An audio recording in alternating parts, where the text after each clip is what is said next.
نماز کے بغیر جو اپنی زندگی گزارتے ہیں ان کی زندگی میں سوائے ٹینشن اور دکھ کے اور ہو کیا سکتا ہے؟ خشوع کے ساتھ نماز کرنا سیکھو. نماز پڑھنے کے بعد آپ ہلکے پھلکے پاؤ گے اپنے آپ. رقت کے ساتھ اللہ کے حضور گڑ گڑاتے ہوئے سجدے کرو, اس کا اپنا سرور پاؤ گے.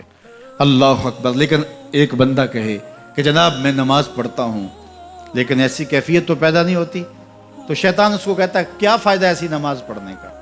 لوگ بھی کہتے ہیں فلاں بندے سے یہ جرم بھی سرزد ہوتا ہے, نماز بھی پڑھتا ہے, اس کی نماز کو مورد الزام بناتے ہیں. تو بندہ بھی کہتا ہے چھوڑے, نماز نے مجھے کیا فائدہ دیا. لیکن کہا نہیں, نماز نہیں چھوڑنی. پہلے فرمایا نماز میں خشوع کرتے ہیں, یہاں فرمایا نماز کی محافظت کرتے ہیں. اگر کسی وجہ سے خشوع پیدا نہیں ہوتا چھوڑتے پھر بھی نہیں ہے. یہ اللہ کا فریضہ ہے. محدث کچھوچوی علیہ رحمہ سے ان کے ایک مرید نے کہا حضرت نماز پڑھتا ہوں لطف نہیں آتا, مزہ نہیں آتا. تو آپ نے حیرت سے کہا کہ اس کے باوجود پڑھتے تو ہو؟ کہا جی وہ تو اللہ کا حکم ہے, وہ تو پڑھتا ہوں. تو محدث کچھوچوی علیہ رحمہ جھومنے لگے, کہا واہ واہ, تم لطف کے بندے نہیں اللہ کے بندے ہو. تمہیں سرور نہیں آتا پھر بھی پڑھتے ہو, اس کا مطلب ہے تم سرور کے لیے, مزے کے لیے, لطف کے لیے نہیں پڑھتے, تم تو اللہ کے لیے پڑھتے ہو. اللہ اکبر. تو بندہ سرور نہیں بھی آ رہا پھر بھی اپنے آپ کو کھینچ کے لا رہا ہے مسجد کے اندر. خیال تنگ کر رہے ہیں پھر بھی مصلی پہ اپنے آپ کو کھڑا کر رہا ہے.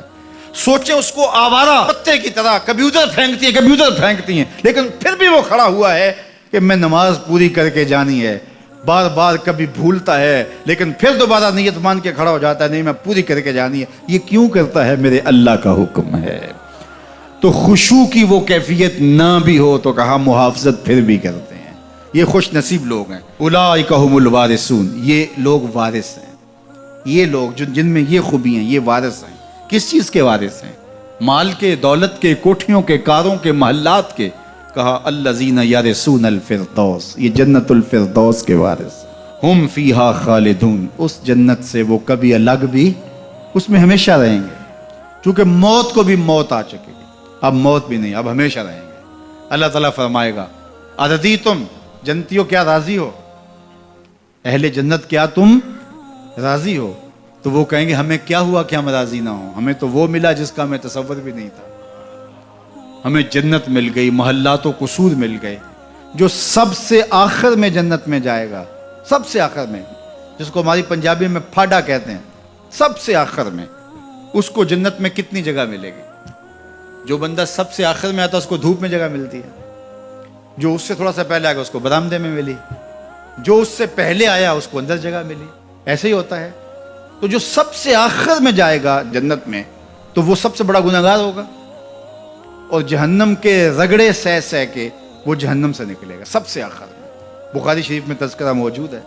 اللہ کے حضور حاضر ہوگا اور اللہ اس بندے کو کہے گا بتا کیا چاہیے. وہ کہے گا مالک مجھے یہ چاہیے. اللہ فرمائے گا لکا ما تمنیت, جو تو نے آرزو کی جات سب کچھ میں نے تیری جھولی میں ڈال دیا, اب جنت میں چلا جائے. اب اس کو تو یہ ہوگا سایہ دیوار میں جگہ مل جائے تو غنیمت ہے.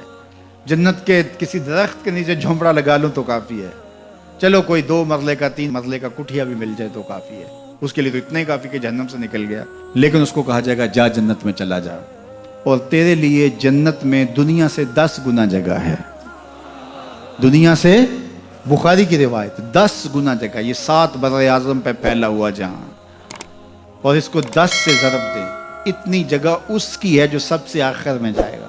جب اللہ یہ فرمائے گا تو وہ کہے گا اتسخر وانت الملک, میرے رب تو مجھے رب ہو کے مذاق کر رہا ہے, مالک ہو کے مجھ سے مذاق کر رہا ہے, بادشاہ ہو کے مجھ سے مذاق کر رہا ہے. اس کو لگے گا ہی نہیں کہ مجھ کو, میں ساری زندگی پاپ کرنے والا لیکن ایمان کا چراغاں تو اندر تھا.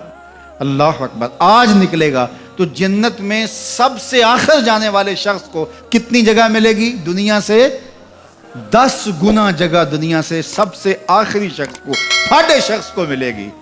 پھر بلال حبشی کی جاگیروں کا عالم کیا ہوگا؟ ابو بکر و عمر کی جاگیروں کا عالم کیا ہوگا؟ بابا فرید گنج شکر, داتا گنج بخش علی اجویری, شیخ احمد مجدد الفسانی کی جاگیروں کا عالم کیا ہوگا؟